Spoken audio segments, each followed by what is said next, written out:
Chapter 11, Evolving Monsters. The wolves are showing no intentions to move. This could be bad. Are they planning on rushing at me with a death rather than servitude, like Howl? Then it'd become total war. They have no chance of victory, but we also wouldn't come out unscathed. Having come this far without injury, we'd definitely win, but I'd rather avoid further combat. Compared to earlier noise, an eerie silence fills the battlefield. The Fang Wolves have all focused their sight on me. I slowly began to move. I don't know how they'll react to what I'm about to do, but this is at least necessary for them to recognize the death of their leader. I approached the leader's corpse. No one moved to stop me. Nearby wolves took a step back. And then, I devoured the wolf leader using predation. That much is the right of the victor. Analysis has been completed. Ability to mimic the Fang Wolves has been acquired. Species-specific skills, supreme sense of smell, telepathic communication, coercion have been acquired. Great sage reported in my mind. Alright. These guys, though they've just seen their leader eaten, they aren't moving a muscle.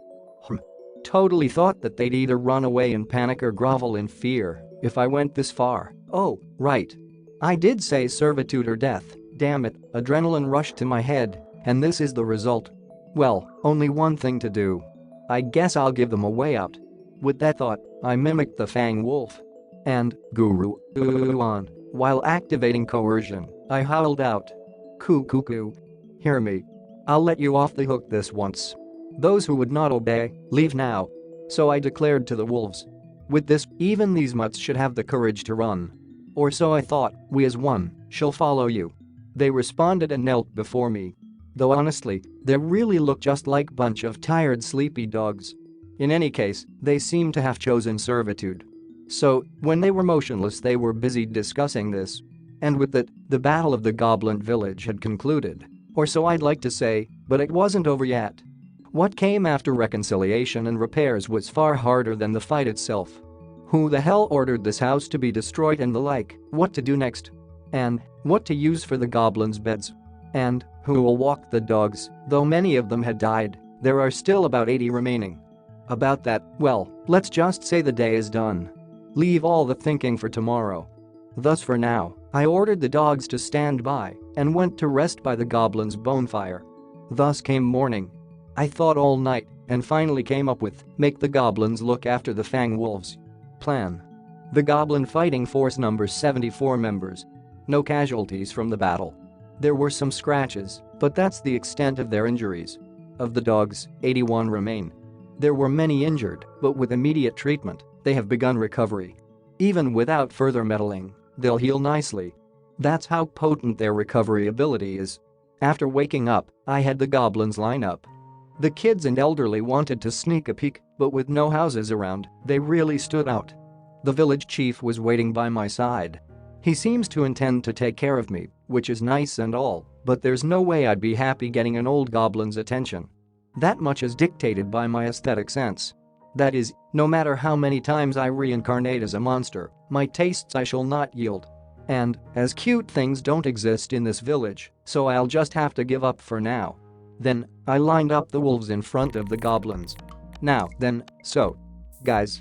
From now on, I'll have you become a pair and proceed together. I wait for their reaction. However, showing no intention of making noise, they simply await further instructions. No one seems particularly repulsed by the notion. This is going good, so far. You get what I said, right?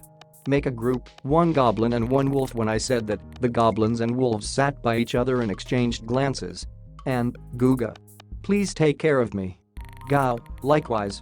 Is how quickly they got along. This is the yesterday's enemy is today's friend type of thing, I guess. And that's when I got the thought. They are nameless, aren't they? Calling out to them would be really inconvenient. And while glancing at the goblin-wolf pair, Chief, it's really inconvenient to get your attention. So, I was thinking of giving you names. Would that be fine? Every head turned to me, and every eye focused on me when I said that line. The same was true even for the civilians. Woo, would you really bestow such honor on us? The head asked, overcome by awe. What's with this excitement? Yeah. If it's okay with you, I was planning on giving you names. The moment I finished the sentence, as if they were all holding their breath, the goblins shouted for joy. What's up with them? The situation is basically, great exit meant. If they wanted names this much, they should have just come up with ones. That's how carefree I was then. Let's start with the chief. First, I asked for his son's name. It was Rigor. And so, I named the chief Rigordo. Not that the name had any specific meaning, I just thought it sounded good. Were his son around, I'd call out to him Rigor and the chief would reply do. When I said that as a joke, he suddenly got very serious. Moreover, to have been honored with the name of my son, please permit these tears of gratitude. How much he exaggerates. To give him a name on a whim kind of makes me feel guilty, but oh well. And the feeling went away. Continuing, the goblin leader will succeed his brother's name. I could add the second to it, but it sounds like a pain. So, he's now Rigor. And when he's called such, he falls prostrate, as if praying to me. Really, these guys take things too seriously, like father, like son, I guess. And while I'm at it, might as well go through the parent-child groups first. Then, I named the single goblins and the orphans. I wonder if they guys will continue reusing these names in the future.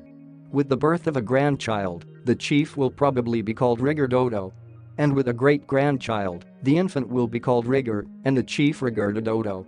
Seriously? Is what would be appropriate to say then, but oh well. And like that, I gave them names. Then, they said to me, Rimuru-sama, we have no words to express our gratitude, but are you sure that this was all right? The chief, Rigordo asked with a slightly flustered voice. What is? Oh, well, we do know that Rimuru-sama possesses great magical energy, but even so, to give out those many names at once, what's he talking about? I'm just giving them a name, oh. Well, no problem, I guess, and so, I continued giving out names. It seems like Rigordo wanted to say something, but I didn't pay attention. Having finished naming the goblins, I proceeded to the wolves. Their next leader is the previous one's son. He looks like his father with that sturdy build and carries the same air around him. Looking at those blood-red eyes, I think of a name. That's right. Let's go with the kanji for Tempest Fangranga. TL note, one of the readings for P, Storm, Tempest, is Ran, and for Y, Fang, is Ga. I know, my names suck. I just took my family name and mixed it with their species. Well, it's good to give appropriate names, those words I will not heed. At that moment, I felt the magical energy being sucked out from my body. And I was attacked by extreme lethargy. What the? I've never felt this tired since being reborn. Explanation. You have used magical energy beyond your capabilities. Switching over to lowered activity state. Complete restoration predicted in 3 days. I am conscious. Since I don't need sleep. I can also hear Great Sage's explanation. After which, I finally comprehended the situation. I used too much magical energy? So, I ran out of MP, huh? However, what caused that to happen? Had all the skills I used till now come bite me at once? But it doesn't feel like that's the case. Can't move my body. So lowered activity state is like hibernation, without sleep. While panicking, Rigordo is nursing my body. In any case, there's not much they can do. So, they just sat me by the bonfire, conscious yet inactive. So, I was thinking about that phenomenon. My magical energy decreased when I was giving out names. Giving names uses up my magical energy, huh? Come to think of it, a lot of magical energy was used when giving the Fangwolves leader a name. So giving monsters names requires magical energy. That conclusion took me 2 days to work out. This would be the cause of Rigordo's worries, wouldn't it? Wait a second, is it common sense in this world? Speak up. How would I know if you don't tell me? If I could complain, I'd be screaming my lungs out. Well, if I could move my body, I'd complain. Screaming my lungs out? Who said such a thing? But anyways, when I stopped moving the goblins, of course, got worried, and a fight started out about who'd be taking care of me first. What the hell are they doing? Stop joking around. I can do without a goblin harem. I was basically treated like a divine ornament that blessed those that stroked it. And so, 3 days passed. Complete recovery. After having run out of magical energy, aggregate amount of magical energy and magic power seemed to have increased. Magic power allows us to operate. Magical energy is what we utilize. Somehow, I seem to have understood it. I think. So to summarize, what doesn't kill you makes you stronger type of thing. Should I experiment? Is what I thought, but I decided against it. I don't see a particular reason to do it, and dying during the experiment would be sad. For you see, I have already crossed that line. If you let down your guard, you die, so I learned. Now, then, having noticed that I have awoken, the goblins immediately gathered. The Fang Wolves too entered the village. That being good and all, but what's up with this? You guys, you're huge. Yes. Goblins are normally 150 centimeters tall. However, they are at least 180 now. TL note, from about 5 feet to 6 feet, the guy in front of me is over 2 meters tall. 6.5 feet, the Fang Wolves, as well. Their olive brown fur has turned jet black, giving off a charming shine. Furthermore, they are now 3 meters in length, about 10 feet. Last I saw them, they were at most 6.5 feet. And, silently walking over here, giving out a strange aura, was a 5-meter-long wolf, 16 feet. Damn, that's scary. And, my master. Your recovery fills me with endless joy. He fluently said. That can't be, Ranga, right? What the hell happened here these days? While I was at a loss, the monsters filled the forest with a roar of delight. Chapter 12, Preparing Our Environment. The monsters really grew these past 3 days. How shocking, this is what you call evolution, huh? Does receiving a name prompt evolution? Come to think of it, Voldora had mentioned something about names, something about nameless and named monster. I see. For a monster to get a name is for them to become a named monster. So their stats increase, and the result evolution. I see, that's why they were jubilant. That also explains why I used up so much power.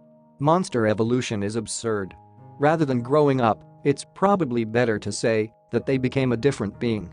The goblins' eyes sparkle in delight, reflecting their profound wisdom, and directed at the females. What the hell? They actually look feminine. I'm so surprised I can't even scream. EHH. I couldn't believe my eyes. Though they were small monsters, resembling monkeys, the males became hobgoblins. The females became goblinas. Thus they evolved. According to what Rigurdo said, they heard the voice of the world. This is the great and rare evolution that I've heard legends about. Is how excited he was when he told me about it. The goblin females used to be covered from head to toe, but due to the evolution some particularly voluptuous parts are visible. The walls are jealous of your figure. Is a joke I can no longer say. The males are certainly happy. And they aren't wearing much either. I guess of the 3 necessities of life, we'll have to figure out clothing first. And then there's the Ranga problem. He's been so happy with my recovery that he doesn't leave me alone for even a second. And while I can't say I don't like the soft fur, I'm more of a cat person. Don't get me wrong, I don't hate it. So, Ranga, I only gave you a name, so why did the rest of the pack evolve? That's right. As soon as I gave Ranga the name, that unpleasant incident occurred, my beloved master. We of the Fang Wolves are many as one. The name you bestowed had become the name of our species. I see. A shared name, so everyone evolved. According to him, the previous Alpha did not favor this principle. If he had, that battle might have gone a little differently. Oh, and with regards to that, Ranga seems to have secured his leadership in the pack.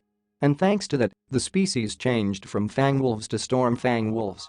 So to summarize, they've gotten stronger. Is what he wants to say. Seems like he wants to be praised, so, well done. And he happily waved his tail. As you'd imagine, if a 5-meter monster starts waving his tail, you'll be blown away. Funnily enough, a scowl is enough to make him dejected. The problem, however, was in the wolves' care. Since becoming pairs, the wolves and goblins lived together, or rather, for lack of housing, the goblins used the wolves as pillows. Clothing is an issue, and so is housing. So, what to do? There was a mountain load of food in front of me. So with regards to the nourishment, that answered any concern. It seems that at the same time as I ran out of magical energy, everyone began to evolve. And, after it finished a day later, they decided to celebrate together. However, as I was still continuing my recovery, they only continued to gather food. So during recovery, although I could feel being caressed, I could not sense either the evolution or the party preparations. Lowered activity state makes me surprisingly defenseless. Have to be more careful. However, to wait for my orders even in that situations that is praiseworthy. It seems that their intelligence increased during the evolution. Perhaps the spirit is affected greater than the body. Originally, the goblins would hunt and gather the food and so survive. Now, with the wolves' help, their habitat has greatly increased. What is more surprising, however, is that the goblin-wolf pair can use telepathic communication. They have become the wolf-riding goblins. Thus, the wolves no longer are just an addition to our fighting strength. Goblin, a monster which had never won before, has now become an expert hunter. And the amount of food they procured over 2 days is the proof. However, there is a problem. Life dependent on the fruits of the forest is rather uncertain. I'll have to teach them crop farming sooner rather than later. I guess I need to start by looking for a good crop plant, maybe rice. I'll keep an eye out. For now, let's just thoughtless enjoy the party. And so that day, in celebration of their evolution, the battles and my recovery, the banquet continued long into the night. And the sun rose again. Everyone had gathered. There are many things to do today, but I must first convey the most important matter. That is, the rules of this village. Those must be decided in the very beginning. Any community requires rules. A natural notion for the Japanese people. A rule is something that protects, not something that is protected. Some adults, me included, used to joke like that, but that is currently unimportant.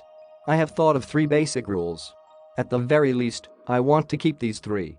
Any other rules they can make and enforce themselves. Has everyone gathered? In that case, I'll announce the rules. There are 3, and I want you all to solemnly swear to uphold them. Having said so, I announce these rules. 1. Do not attack humans. 2. Do not fight comrades. 3. Do not look down on other races. So were the 3 rules. With extra thought, many more rules should be added, but they will be hard to uphold at first. For me personally, I established the most important ones. Now then, how will they react? Is this fine? For what reason should we avoid fights with humans? So asked Rigor. In response, Rigurdo glared at his son with a furious expression. Does he understand my intentions? They really should take it easy once in a while though. Simple. I like humans. End of story. I see. Understood. He understood. Wait a second. That easily? But from what I can see, everyone is content with my explanation. I thought there would be more displeasure with that rule. I guess being wrong once in a while is a good thing. Well, humans live in groups, you see. If you reach for them, they might answer with force. It would be difficult to survive if they come at us seriously. And so, meddling in their affairs is strictly forbidden. And besides, it'd be better if we got along with them. I had nothing else planned, so I decided to also tell them the official reason. Of course, I love humans is the real one. I was a human, after all. Hearing my explanation, Ranga deeply bowed. Anyhow, I got what I wanted. He must have his own reasons to avoid humans. Additionally, the hobgoblin's expression also read, "We hear and obey." Anything else? To not look down on other races, what would that mean? Oh, well, you guys have evolved and gotten strong, right? So getting arrogant and acting high and mighty before weaker races. That's what it would mean. Even if you have gained some strength, don't mistake it for absolute power. Wouldn't it be silly if the one you put down grows stronger and takes revenge against you? Everyone listened with enthusiasm. Seems like everything will be fine. And in the future, even with this warning, some are bound to disobey. Even so, I'd be happy if this prevents even just a few incidents. And that's that. Do your best to follow these rules. And that is how I decided this village's new rules. However, a tragedy would later be born from one of these rules. Of course, I had no way of knowing at the time. I am not omniscient nor possess precognition abilities. Everyone nodded in acknowledgement. With this, a new chapter began for our community. Now then, after the rules, we discussed division of labor. Those who are on lookout duty. Those who search for food. A team for gathering raw production materials. And a group for structure and equipment maintenance. I left the lookout duty to the Stormfang wolves due to their telepathic communication. There were 7 wolves without a pair. Well, considering that Ranga was clinging to me with all his might, there were 6 I guess. I left the observation to them. I'll leave the details to the village chief Rigurdo. Rigurdo, I'll have you become the Goblin Lord. Govern the village with pride. Frankly, I'm just giving him all the responsibility.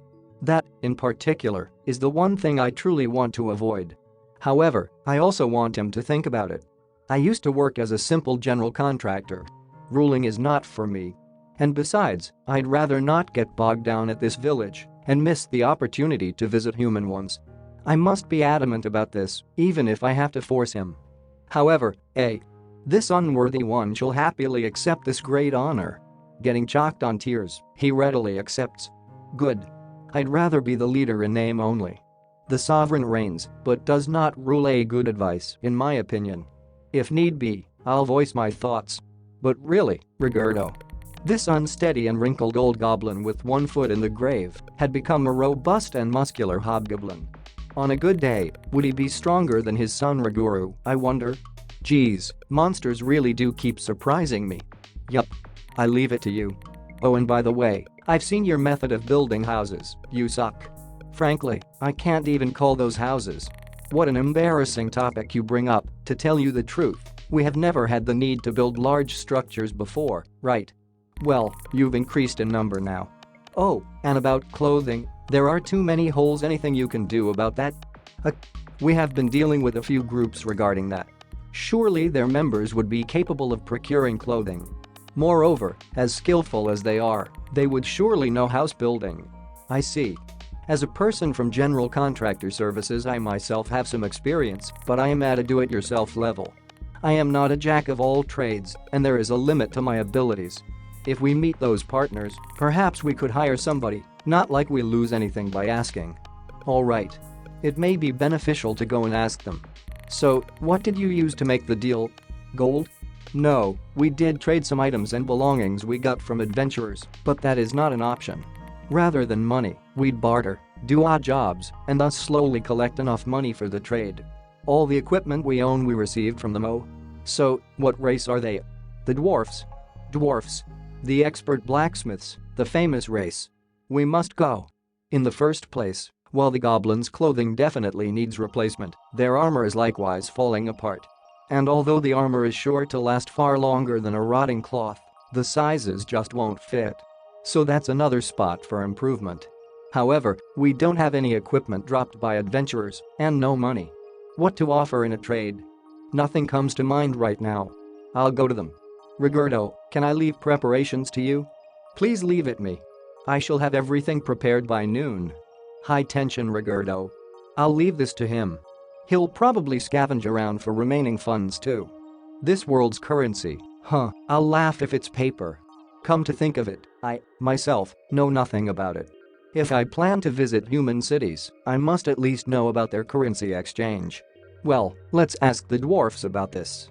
So, while the goblins are busy with construction, shall we leisurely visit the dwarfs? And someday I'll visit a human city. From what I hear, the dwarfs live in a pretty large city for a demi-human, that is. They also seem to have crowned a king, not that the goblins could ever meet him. In the first place, just entering the city is an impressive feat. Discrimination towards goblins, I wonder if this'll go well. I, for one, am but a slime. Hopefully they won't be too surprised. While I am worried, I also expect a lot from this visit. It's been a long time since I was this thrilled.